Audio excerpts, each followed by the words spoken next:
गोव्यामध्ये दर्शनासाठी गेलेल्या भाविकांमध्ये त्या ठिकाणी चेंगराचेंगरी झाली। चेंगराचेंगरीमध्ये तब्बल 6 जणांचा मृत्यू झालेला आहे। अद्याप काही जण यामध्ये गंभीर जखमी आहेत। गोव्यातील प्रसिद्ध लईराई देवीच्या यात्रेत चेंगराचेंगरी झालेली आहे। 7 जणांचा मृत्यू, अन्य भाविक त्या ठिकाणी गंभीर जखमी झाले आहेत। मुख्यमंत्री प्रमोद सावंतांकडून जखमींच्या प्रकृतीची विचारपूस त्यावेळी करण्यात आली आहे। 7 जणांचा यामध्ये मृत्यू झालाय। आधी आकडा 6 होता, आता आणखीन एक आकडा वाढलाय मृत्यूचा, त्यामध्ये 7 जणांचा मृत्यू झालाय। गोव्यातील प्रसिद्ध लईराई देवीच्या यात्रेमध्ये ही चेंगराचेंगरी झाली आहे। दरवेळी नेहमी यात्रेमध्ये तब्बल 2 ते 2.5 लाख भाविक हे त्या ठिकाणी दर्शनासाठी येतात। भाविकांची संख्या खूप मोठी असते आणि याच वेळी भाविकांची संख्या मोठ्या प्रमाणात होती, गर्दी मोठी झाली आणि त्यानंतर याच गर्दीमध्ये चेंगराचेंगरी झाली आणि त्यामध्ये 7 भाविकांचा दुर्दैवी मृत्यू झाला। किने जाले टोटल म्हाका सांगा, फुल डिटेल किने जाल्ली? डिटेल म्हणजे हांव थंय नासलो। ओके, म्हाका भाव इंजर्ड जाला म्हणून हांव आतां। ओके, कशें इंजर्ड कितें जाल्लें थंय? कितें तरी झुंडी जाली आसतली ती म्हाका खबर ना। ओके, इंजर्ड आहे हितून आनी कोणाचो जीव गेलो कितल्या जाणांचो ते म्हाका खबर ना, आमी फुडें येतले। ओके, मागीर थंयसर खूब जाणां लोकां पडलेलीं, तांकां मागीर सगळ्यांक हाडली आमी। सगळ्यांक हाडली। ऑलमोस्ट कितले दोन इंजर्ड आहा हितून? ऑलमोस्ट 15च्या वयर आसतले इंजर्ड आनी डेड कोण कितले जाण आहा? कोण मरण पावलो म्हणून आयकला, ही खरी गजाल? 4 जाण 4 जाण मरण पावले अशें इन्फॉर्मेशन आहा। कोण कितल्यांचो, बायलांचो कितलो समावेश आहे हितून? 2 बायलां, चेडो आनी एकलो जाणटो एकलो चेडो आनी एकलो जाणटो। एकलो जाणटो, म्हणजे टोटल आंकडो कळोंक ना। सारकें खबर ना।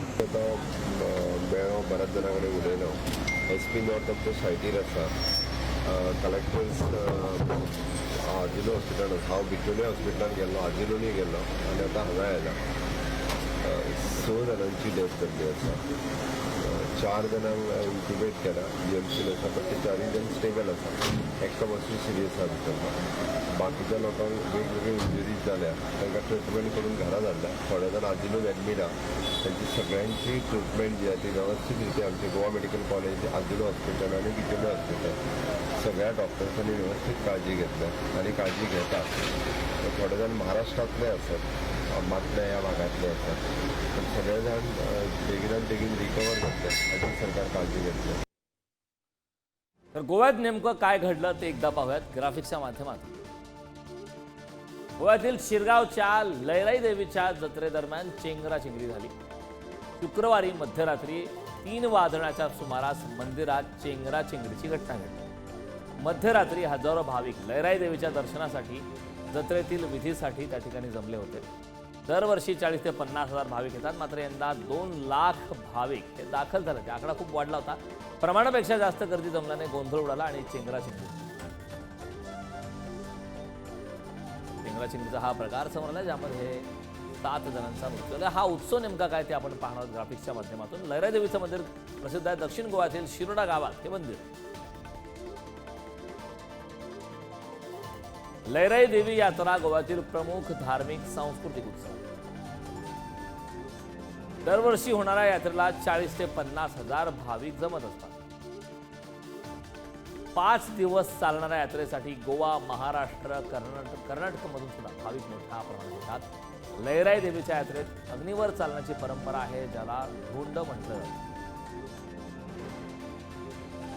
गोव्यातील लईराई देवीच्या मंदिरात भाविकांची संख्या दरवर्षी 40 ते 50 हजारच्या घरात असते, मात्र यंदा मोठ्या 2 मळ्यातले, एक पेगाव आणि एक मळ्यात, ते एके फॅमिलीतले 2 विधले, एक ते बायल आणि भुरगो म्हणजे बायल आणि हे जाल्यार ती कशी जाली ती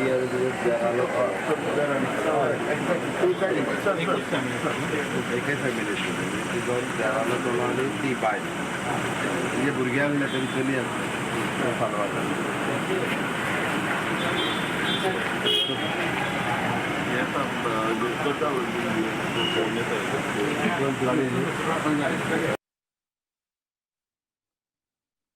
संदर्भात ताजी अपडेट देण्यासाठी आपले प्रतिनिधी अनिल पाटील आपल्यासोबत जोडत। अनिल, आपण पाहतोय दरवर्षी ही संख्या 40 ते 50 हजारांची असते भाविकांची, यंदा मात्र तब्बल 2 लाख म्हणजे 4 ते 5 पटीने भाविकांची संख्या वाढली आणि त्यामुळे ही चेंगराचेंगरी झाल्याची माहिती मिळते आहे। सध्या काय ताजे अपडेट आहेत? जे गंभीर रुग्ण आहेत, जखमी आहेत, त्यांची सध्या प्रकृती कशी आहे? कारण ही जी घटना घडली ही पहाटे घटना घडलेली आहे आणि नॉर्मली या देवीचा जो होमकुंड असतो तो होमकुंड रात्री 12 वाजता पेटवला जातो आणि त्यानंतरच या यात्रेला सुरुवात होती. त्यानंतर जे धोंड असतात, देवीचे जे विशेष भक्त असतात ते देवीचं दर्शन घेतात आणि त्याच्यानंतर जे भाविक असतात ते यायला सुरू होतात. त्यामुळे ही जी घटना आहे ही साधारणपणे 3:15 ते 3:30च्या या दरम्यानच्या घटना घडलेली आहे आणि यामध्ये चेंगराचेंगरी मोठ्या प्रमाणात झाली. सुरुवातीला मंदिर थोडंसं वरती आहे आणि खाली होमकुंड आहे. जे लोक भाविक देवीचं दर्शन घेऊन खाली येत होते त्यातले काही जण अगोदर पडले म्हणे.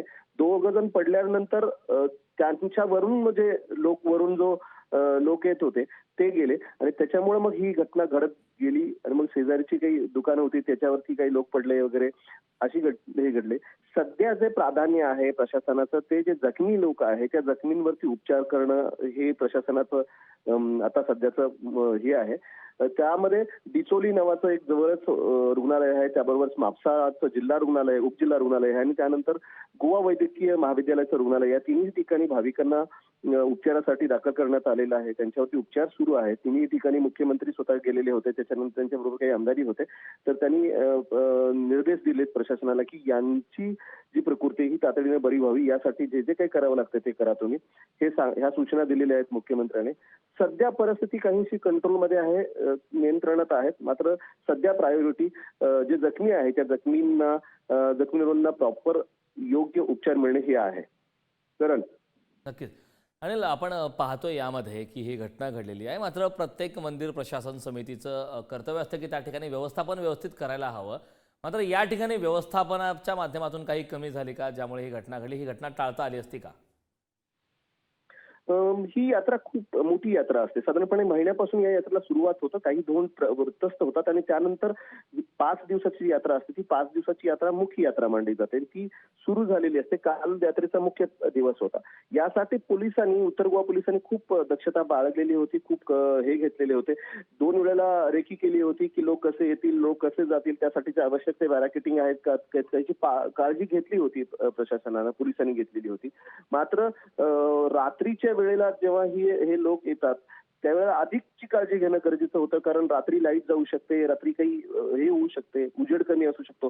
त्यामुळं अधिकची जे दक्षता आवश्यक होती ती घेतली नसावी असं दिसतंय. कारण घटना घडल्यानंतर परत जेव्हा प्रशासनाची, कारण गर्दी प्रचंड होती, साधारणपणे 2-2.5 लाख लोक एका वेळेला आहेत. त्यामुळे प्रशासनालाही तिथपर्यंत पोहोचताना अडचणी होत्या.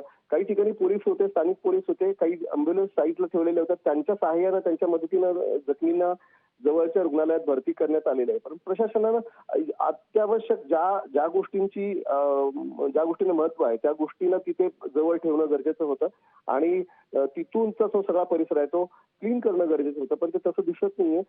जी घटना घडली तो जो मार्ग आहे तो मार्ग पण मुळातच कमी आहे, छोटा आहे, अरुंद आहे आणि यातून जी ये-जा असते, लोकांची संख्या प्रचंड असते. लोकांना कुठल्याही परिस्थितीत लवकरात लवकर देवीचं दर्शन घ्यायचं असतं आणि मग होमकुंडाचं दर्शन घ्यायचं असतं. काही वेळेला होमकुंडाचं दर्शन घेऊन भाविक आणि जे धोंड म्हणतात त्यांना, ते धोंड देवीच्या दर्शनाला येतात. जो मार्ग आहे हा मार्ग पूर्णतः खुला करणं आणि पूर्ण जे भाविक आहेत त्यांच्यासाठी राखीव ठेवणं हे गरजेचं होतं.